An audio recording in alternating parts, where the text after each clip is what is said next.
Hello students, मैं हूं आपका मैथमेटिक्स मेंटोर इरशाद सर और मैं आप सबका वेलकम करता हूं हमारे प्री फाउंडेशन डिवीजन चैनल पर जो यूट्यूब पर है करियर पॉइंट 6 to 10 के नाम से। और आज हम डिस्कस करने वाले हैं केस स्टडी ऑफ मैथमेटिक्स, जो होती है आपके जो इंग्लिश और हिंदी के अंदर जस्ट लाइक आपके अनसीन पैसेजेस जो रिलेटेड तो होते हैं आपके सब्जेक्ट्स पे, बट आपने कभी पढ़े नहीं होते हैं, but they are based on your basic knowledge. वो आपके किस पर डिपेंड होते हैं?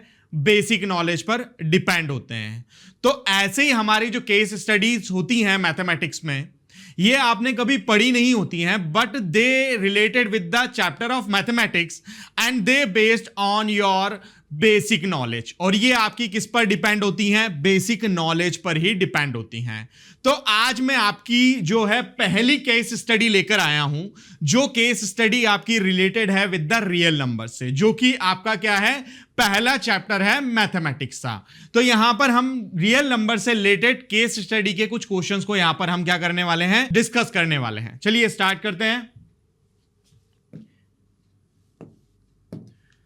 To enhance the reading skills of a grade 10th student, the school nominates you and two of your friends to set up a class library. तो मतलब आपकी reading skills को बढ़ाने के लिए आपके यहां पर क्या है? क्लास लाइब्रेरी का क्या की जा रही है? ऑर्गेनाइज की जा रही है। देयर आर 2 सेक्शंस, जिसके अंदर 2 सेक्शंस हैं, section A and section B of 10th class. Section A में जो आपके नंबर ऑफ स्टूडेंट्स है they are 32 and section B के अंदर जो आपके नंबर ऑफ स्टूडेंट है दे आर 36। तो मतलब यहां पर आपकी रीडिंग स्किल्स को डेवलप करने के लिए क्लास लाइब्रेरी क्या की जा रही है? ऑर्गेनाइज की जा रही है, जिसके 2 सेक्शन बनाए गए क्लास 10 के अंदर। एक सेक्शन के अंदर है आपके number of student 32 and the second section के अंदर आपके नंबर ऑफ 36। चलिए, अब इससे रिलेटेड हमारे जो क्वेश्चंस आने वाले हैं उनको हम यहां पर क्या करने वाले हैं? देखने वाले हैं। तो पहला क्वेश्चन है हमारा, what is the minimum number of books you will acquire for the class library so that they can be distributed equally among students of section A and section B? तो यहां पर आपका बोल रहा है कि आपके पास मिनिमम नंबर ऑफ बुक्स कितनी होनी चाहिए जो आपके नंबर ऑफ जो स्टूडेंट्स है सेक्शन ए के अंदर 32 और सेक्शन बी के अंदर जो 32 स्टूडेंट हैं उनके बीच क्या हो जाए? इक्वली क्या हो जाए? डिस्ट्रीब्यूट हो जाए। तो हमें पता है कि हमारा जो फर्स्ट चैप्टर है real number, that is related with the HCF and LCM. HCF और एलसीएम रिलेटेड हमारा ये क्वेश्चन है। तो हमारे यहां पर हमें पता है कि हमारे सेक्शन ए के अंदर जो स्टूडेंट हैं, इन सेक्शन ए के अंदर जो हमारे स्टूडेंट हैं वो कितने हैं? हमारे 32। और सेक्शन बी के अंदर जो हैं हमारे कितने स्टूडेंट हैं? 36 स्टूडेंट हैं। और हमसे इसने बोला है हमें बताना है मिनिमम नंबर ऑफ बुक्स। तो याद रखना है, अगर मिनिमम का बोला जाए, इफ ही सेड मिनिमम का बोला जाए तो आपको हमेशा फाइंड क्या करना है? एलसीएम फाइंड करना है।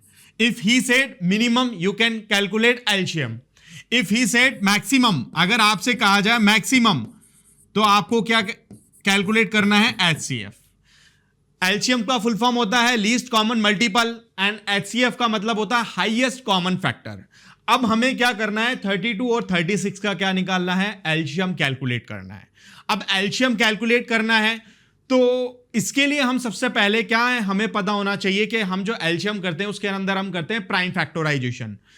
डिजिट का हमें क्या करना पड़ेगा? First of all prime factorisation करना पड़ेगा। तो हम 32 का क्या करते हैं? प्राइम फैक्टराइजेशन करते हैं। तो prime factorisation of 32 is 2 into 2 2s are 4, 4 2s are 8, 8 2s are 16 and 16 2s are 32. And the prime factorization of 36 is 2 2s are 4, 4 3s are 12, 12 3s are 36. ये हमारा क्या आ गया? यहां पर इनके प्राइम फैक्टराइजेशन आ गए। अब इनके प्राइम फैक्टराइजेशन में से हमें क्या करना है? एलसीएम कैलकुलेट करना है। तो हमें जब भी एलसीएम कैलकुलेट करना पड़ता है तो हमारा चाहे कांस्टेंट हो चाहे वेरिएबल हो, तो उसमें जो उसकी हाईएस्ट पावर होती है, मतलब पहले तो वो आपका क्या है? उसकी जो हाईएस्ट पावर होती है वो हमें क्या होती है? लेनी पड़ती है। तो देखिए, इसको मैं यहां पर लिख सकता हूं और 2 की पावर 5, और इस चीज को मैं लिख सकता हूं 3 की पावर 2 इंटू 2 की पावर। तो इसी चीज को मैंने लिखा 2 की पावर 2 एंड 3 की पावर 2। क्यों लिखा? क्योंकि यहां पर हमारे बेस इक्वल है according to the power and exponent property. Base equals हैं एंड बीच में मल्टीप्लाई का साइन है तो पावर्स ऐड हो जाएंगी, तो सबकी पावर 1 है तो 2 की पावर 5। यहां पर 2 बेस इक्वल है, 2 की पावर 1, 2 की power 1, there will be the multiplication sign, तो 2 की पावर 2 एंड 3 की पावर 2। अब हमें क्या करना है? एलसीएम फाइंड करना है। तो हम यहां पर क्या कर लेते हैं? एलसीएम लिख लेते हैं। तो पहले हम देखेंगे यहां पर हमारा 2 है और नीचे हमारा जो है दोनों डिजिट में 2 है, 2 आ रहा है हमारा। तो हम क्या करेंगे? 2 की हाईएस्ट पावर लेंगे। तो यहां पर हमारी 2 की हाईएस्ट पावर कितनी है? 2 की पावर 5। उसके बाद हमारा यहां पर 3 आ रहा है, बट जो अपर डिजिट है उसमें हमारा 3 नहीं है। अगर नहीं है तो कोई दिक्कत नहीं है इन एलसीएम। अगर एचसीएफ आप कैलकुलेट करते हैं तो आपका जो भी एचसीएफ कैलकुलेट करना है तो आपका वो दोनों डिजिट के अंदर कॉमन आना चाहिए। बट इफ अगर एलसीएम के अंदर नहीं है कॉमन तो कोई बात नहीं, आपको वो डिजिट भी लेना है। तो यहां पर हमारा जो 3 डिजिट है वो आपका 36 में है, but in 32 there is no 3 digit. तो हम यहां पर 3 की पावर 2 भी क्या करेंगे? कंसीडर करेंगे।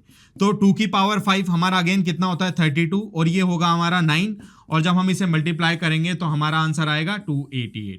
तो नंबर ऑफ बुक्स कितनी होनी चाहिए? 288, जो किसके अंदर है? हमारा ऑप्शन सी के अंदर है। तो हमारी केस स्टडी, जो रियल नंबर की केस स्टडी है, उसका हमारा पहला क्वेश्चन ये है। तो हमें याद रखना है बस मैक्सिमम, हम जो फर्स्ट चैप्टर है उसके अंदर हम पढ़ते हैं एचसीएफ और एलसीएम।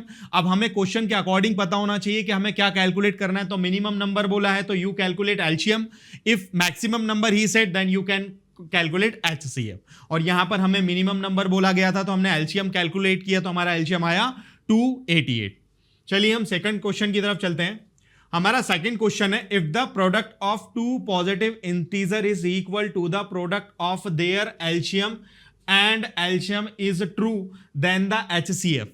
तो पहली चीज इसमें इसने बोला है, जो एक प्रॉपर्टी होती है कि आपको कोई भी 2 डिजिट गिवन है, कोई भी 2 डिजिट अगर आपका गिवन है तो ये एक पर्टिकुलर प्रॉपर्टी होती है रियल नंबर्स की कि कोई भी 2 डिजिट्स आपको गिवन हो तो प्रोडक्ट ऑफ 2 डिजिट्स, तो उन 2 डिजिट्स का प्रोडक्ट ऑफ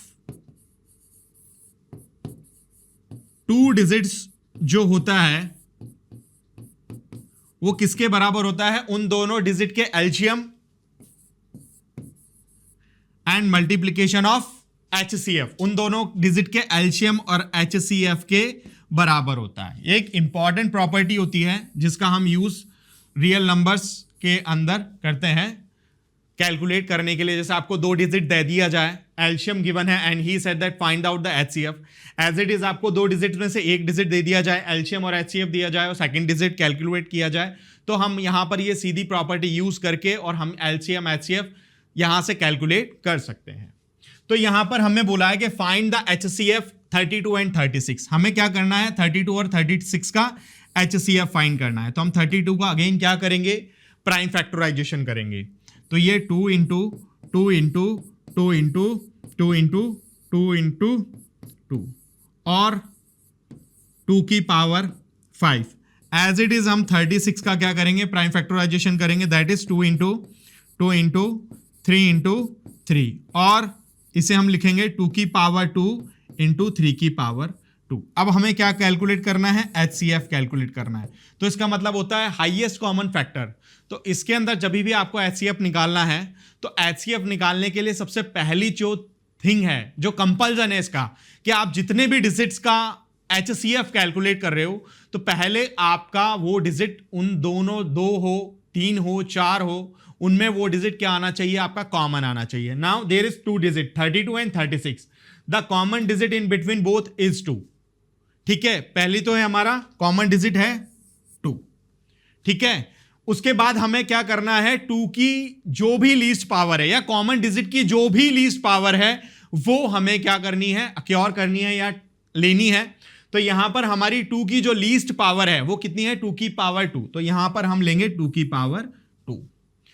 अब यहां पर 3 हमारा जो है सेकंड डिजिट 36 में है, बट ये 3 डिजिट आपका 32 में नहीं है, तो हम 3 की पावर 2 कंसिडर नहीं करेंगे। सो आवर एचसीएफ इज 2 की पावर 4, दैट इज 2 की पावर 2 इज 4, 2 2 जा 4। सो हमारा जो एचसीएफ होगा वो कितना होगा? हमारा 32 होगा, जो किसके अंदर है? ऑप्शन बी के अंदर है।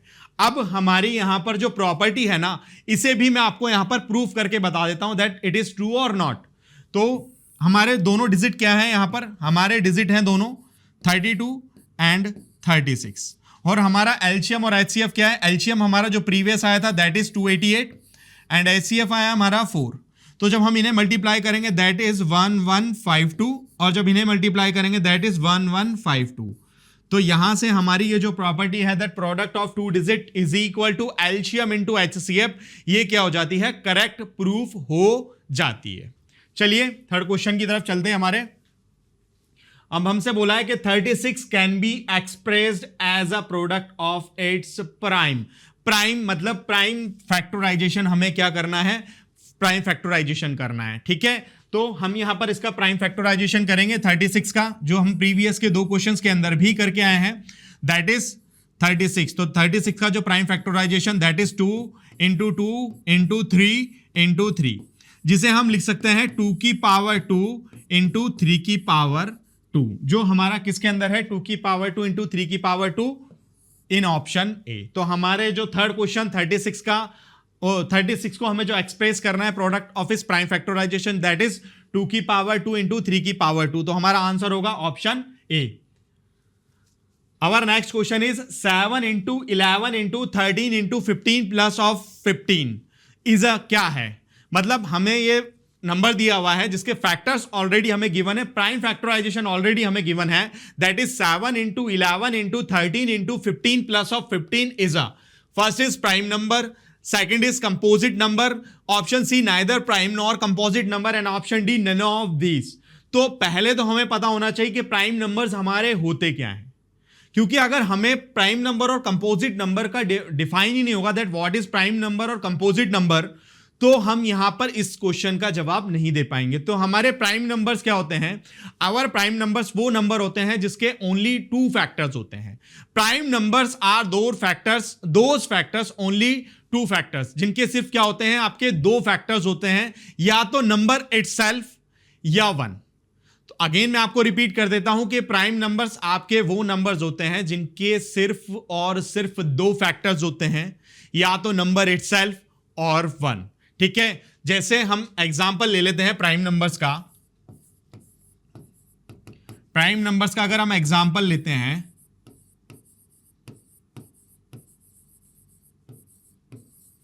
हम ले लेते हैं यहां पर प्राइम नंबर का एग्जांपल 2। तो जो 2 है, 2 आपका या तो सिर्फ 2 से डिविजिबल है या 1 से डिविजिबल है, तो 2 के जो फैक्टर होंगे 2 इंटू 1 होंगे। 3 ले लेते हैं, देन 3 इंटू 1 होगा। उसके बाद 5, तो 5 इंटू 1 होगा। उसके बाद 7 इंटू 1 होगा, ठीक है। These are the prime numbers 2, 3, 5, 7, 11, 13, ये हमारे क्या होते हैं, प्राइम नंबर्स होते हैं। और जो आपका कॉम्पिटिटिव एग्जाम्स में या एमसीक्यूज में भी कभी कभी पूछ लिया जाता है that what is the smallest prime number, तो वो भी हमें याद रखना है कि what is the smallest prime number. Smallest prime number कौन सा होता है, स्मॉलेस्ट प्राइम नंबर। और आपका ऐसे एक क्वेश्चन तरीके से और आ जाता है,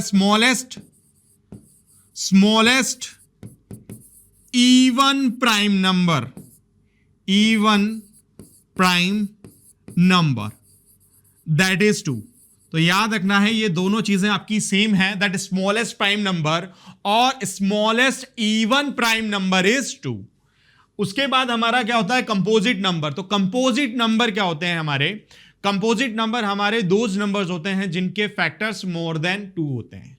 तो composite numbers are those numbers which have factors more than 2, जिनके फैक्टर्स आपके 2 से ज्यादा होते हैं, they are the composite numbers. जैसे हम कंपोजिट नंबर्स को लिखते हैं,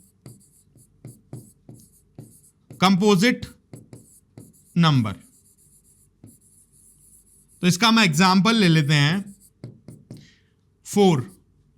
तो 4 के फैक्टर्स होंगे 2 into 1।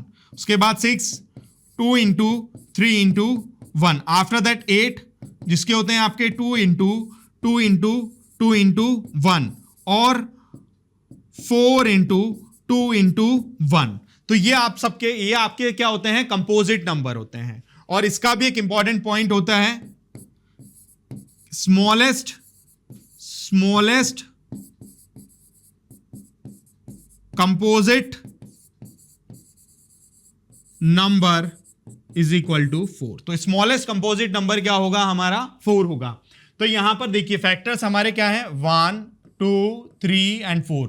The factors are more than 2, the factors of that number are more than 2, that's why this given number is our composite number which is in option B. तो हमारा जो given number है जिसके factors हमें given है वो हमारा एक कंपोजिट नंबर होगा, क्योंकि इस नंबर के जो हमारे फैक्टर्स हैं दे आर मोर देन 2।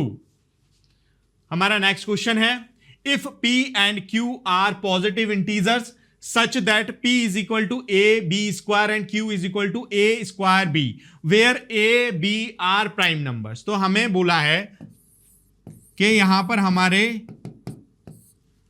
दो नंबर्स हमें गिवन है p a b स्क्वायर और q गिवन है a स्क्वायर b, और ये बोल रहा है कि a और b जो है हमारे क्या है प्राइम नंबर्स है, मतलब ये कोई भी नंबर्स हैं तो मतलब उनके क्या दे रखे हैं, हम इस चीज को क्या लिख सकते हैं और a into b into b, और इसको क्या लिख सकते हैं हम a इंटू b। तो इनडायरेक्टली इसने आपसे बोल रखा है कि आपका कोई नंबर है, जैसे मान लो इसे 32 कंसीडर करते हैं, we have consider p is 32 and q is consider is 36। तो ये हमसे बोल रहा है कि आपके p और जो q हैं ये नंबर से और इनके फैक्टराइजेशन जो ये लिखे हैं ये आपके प्राइम फैक्टराइजेशन है। तो बिल्कुल हम नंबर्स का जो निकालते हैं वो क्या कैलकुलेट करते हैं प्राइम फैक्टराइजेशन, और इसने लिखा भी है that where a and b are prime numbers. तो ये प्राइम नंबर्स हैं, तो हमें एलसीएम बताना है p एंड q का। अब p एंड q का हमें एलसीएम बताना है, तो p और q के क्या दे रखे हैं हमें फैक्टर्स गिवन है। हमें यहां पर p एंड q के हमें क्या गिवन है फैक्टर गिवन है, तो हम इनका क्या कैलकुलेट करेंगे एलसीएम कैलकुलेट करेंगे। तो एलसीएम कैलकुलेट करेंगे तो फर्स्ट ऑफ ऑल देखिए a हमारा अपर डिजिट में p में भी है और a हमारा q में भी है, तो a की हम क्या लेंगे, हमें एलसीएम कैलकुलेट करना है तो हम a की क्या लेंगे हाईएस्ट पावर लेंगे। तो a की हाईएस्ट पावर यहां पर क्या है 2, सो a की power 2 as it is b हमारा p डिजिट में भी है एंड q डिजिट में भी है। तो एलसीएम कैलकुलेट करना है तो हम यहां पर क्या करेंगे b की हाईएस्ट पावर लेंगे, तो b की हाईएस्ट पावर हमारी कितनी होगी 2। सो द एलसीएम जो p एंड q का होगा वो होगा हमारा a स्क्वायर b स्क्वायर, जो हमारा किसके अंदर है ऑप्शन बी के अंदर है। तो ये आज के हमारी जो केस स्टडी है, ये आज की हमारी जो केस स्टडी है उसके ये 5 क्वेश्चंस हैं, और आपके जो नए जो केस स्टडीज के जो क्वेश्चन आते हैं वो आपके 5 क्वेश्चन से आते हैं जो आपके चैप्टर रिलेटेड होते हैं, but they are depends on your basic knowledge, जो कंप्लीट आपको इन क्वेश्चंस के अंदर से क्या हो गया होगा डिफाइन हो गया होगा। और आई होप आपको ये जो केस स्टडी के जो क्वेश्चंस हैं जो मैं आज आपके लिए लेकर आया हूँ ये आपको अच्छे लगे होंगे। Thank you so much.